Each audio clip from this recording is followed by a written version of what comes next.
The Battle of Issus, the history of Alexander the Great's most famous victory against the Achaemenid Persian Empire. Written by Charles River editors. Narrated by Daniel Houle. Introduction.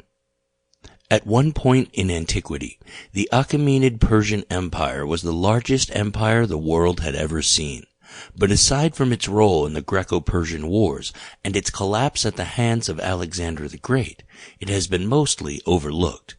When it has been studied, the historical sources have mostly been Greek, the very people the Persians sought to conquer.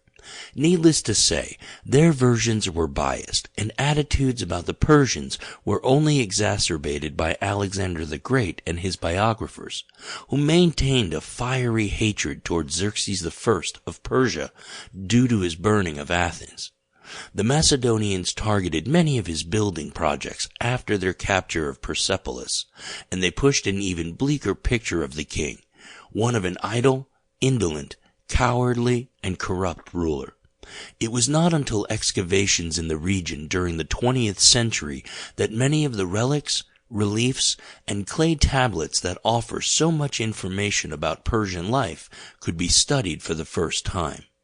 Through archaeological remains, ancient texts, and work by a new generation of historians, a picture can today be built of this remarkable civilization and their most famous leaders.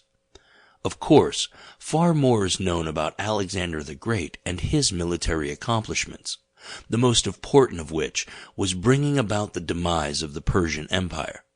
Over the last 2,000 years, ambitious men have dreamed of forging vast empires and attaining eternal glory in battle.